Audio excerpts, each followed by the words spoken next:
Quem ativa esse ciclo? Lembra, a inflamação crônica de baixo grau, ela vem exatamente de uma forma lenta, silenciosa, e automaticamente ela vai crescendo. Mas por que ela vem? Porque ela vem com uma somatória de agressores. Fala galera, tudo bem? Marcelo Moreira na área. E aí, como é que vocês estão? Sejam bem-vindos a mais um conteúdo.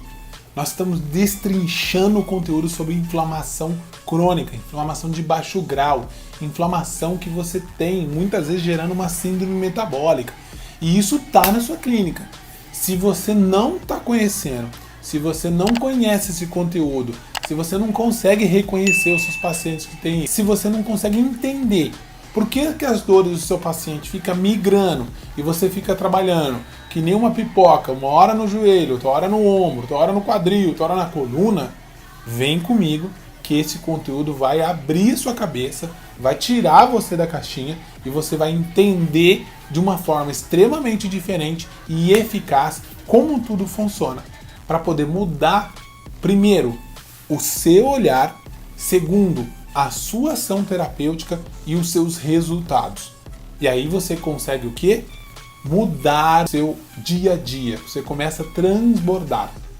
Porque o seu paciente não vai querer largar mais de você. Porque você vê ele como um todo. Então bora lá comigo. Então quando a gente fala de uma inflamação crônica, uma inflamação de baixo grau, uma síndrome metabólica, a gente tem que entender de onde vem tudo isso, né? Afinal de contas, quem dispara a inflamação crônica de baixo grau? Quem ativa esse ciclo? Lembra, a inflamação crônica de baixo grau, ela vem exatamente de uma forma lenta, silenciosa, e automaticamente ela vai crescendo. Mas por que ela vem? Porque ela vem com uma somatória de agressores. Quem são os principais agressores? Anota aí. O uso de drogas, isso entra os medicamentos e as drogas sintéticas, aditivos alimentares, geralmente são alimentos que estão ali, que são corantes, conservantes.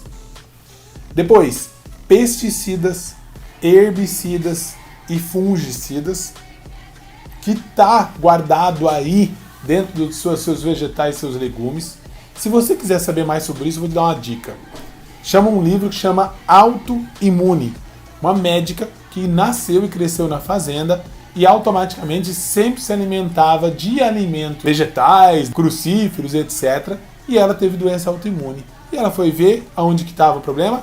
Exatamente no herbicida, no pesticida e nos fungicidas. Então esteja atento a isso. Depois, componentes de alimentos naturais. Muitas vezes o resultado que o teu corpo não tem é porque ele não aceita aquela substância. A minha esposa, por exemplo, não consegue processar cafeína. Não tem geneticamente suporte para isso. Em compensação, a gordura ela processa numa boa. Em seguida, álcool, metais pesados e compostos orgânicos voláteis, né? Então tem a ver com fermentação. Mas essa inflamação de baixo grau também pode vir de vários outros lugares, como o estresse.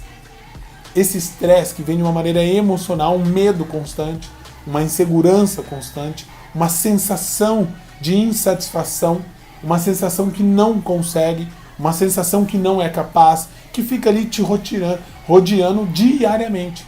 Aquilo vai entrar num estresse de eixo HPA, mudando o seu cérebro, seu sistema nervoso autônomo, o seu intestino e gerando um aumento da permeabilidade, por exemplo, aumentando a inflamação.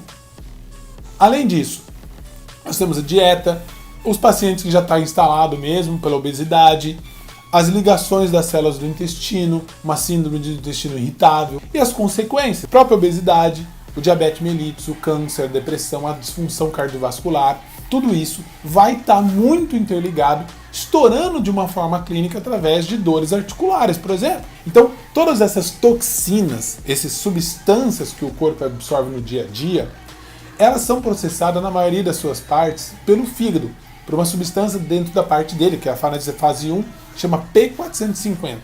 Essa substância vai transformar essas moléculas de uma maneira mais hidrossolúvel, ou seja, uma molécula que vai ser mais fácil de jogar para fora através da água. Mas além de ele alterar a fase 1 do fígado, ele também vai alterar a fase 2, que é a fase de conjugação. E aí, essas substâncias que passou na fase 1, como já não bastasse que está alterada, ela está na fase 2 alterada também, ela vai alterar a produção de substâncias excretadas pelo rim e pelo intestino. E aí você pega um resultado de pacientes que têm alteração de urina, odor, cheiro, quantidade, cor, e paciente através de intestino, com diarreia ou constipação. Então você percebe que isso é um entendimento de como ele está inflamado, porque, por exemplo, o fígado não está dando conta. E ele já está o quê? Muitas vezes nem precisa estar com uma esteatose hepática grau 1, para ele estar com uma alteração que está ali. Ele tem sintoma clínico. Então lembra, a clínica vem primeiro, depois o resto vem comprovando o grau dessa disfunção. Então se o paciente tem sintomas clínicos de boca seca, boca amarga, má digestão, e depois ainda soma que ele tem um ultrassom, uma esteatose hepática, aquilo significa que ele vai estar cada vez mais avançado dentro do mesmo problema, da mesma inflamação. Esse processo, quando o fígado está sobrecarregado por esse N substâncias, N produtos, N origens, ele vai começar a ter um maior número de produção de radicais livres, que são altamente agressivos para o corpo. Ele vai oxidar, ele vai o quê? Inflamar ainda mais, vai gerar mais reagentes oxidativos. Só que esse substância, o fígado em si, ele precisa muito da glutationa para poder equilibrar. Só que quanto maior a agressão, mais glutationa. Aí você também acaba não tendo a glutationa, que é um antioxidante, que ele vai exatamente equilibrar o quê? É esse resultado do fígado que está sobrecarregado, está sendo agredido constantemente. Todo esse processo gera a produção de mediadores inflamatórios. Quem que são essa galera que vai ajudar a aumentar essa inflamação?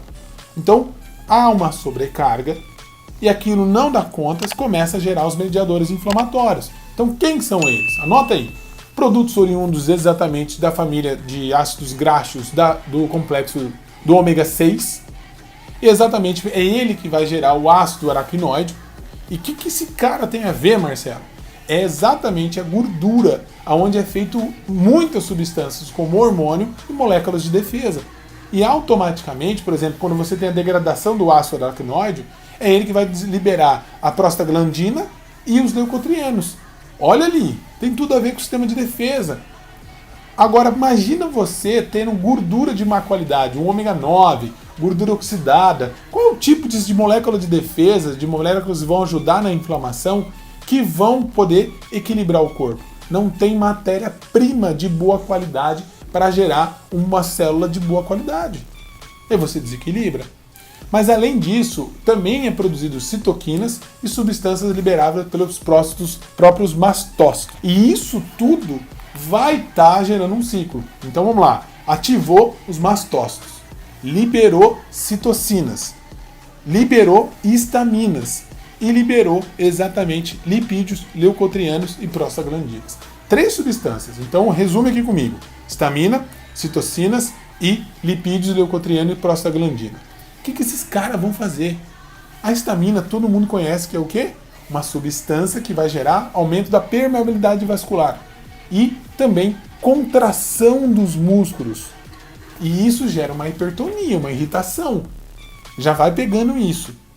Agora, citocinas vai liberar interleucinas 4, alfa, que vai diferenciar também em TH1, TH2. Isso vai ajudar muito na inflamação ali do tecido que está ali. E por último, exatamente os mediadores dos mastócitos, né? Isso vai causar o quê? Também aumento da permeabilidade intestinal, os lipídicos, os leucotrienos e prostaglandina, contração da musculatura lisa, a excreção de muco e exatamente ativação das células T, eosinófilos e mastócitos também.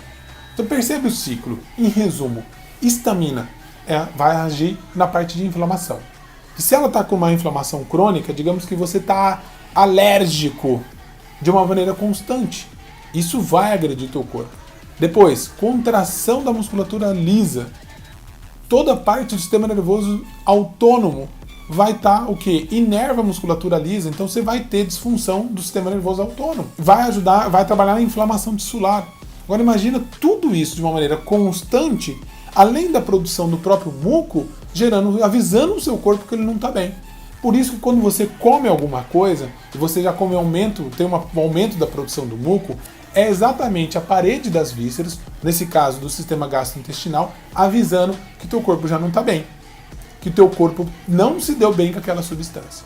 Então isso é um sintoma clínico bem básico que você pode estar avisando o seu paciente que aquilo não está fazendo bem e que ajuda demais na inflamação. Imagina se você retirar essas fontes, qual vai ser o resultado do seu paciente? Qual é a velocidade que ele vai melhorar a dor dele? Já pensou parar nisso? Então faz essa prática e depois me conta aí o resultado como foi. Tá bom? Grande abraço, curte aí e envia pra galera. Tchau, tchau.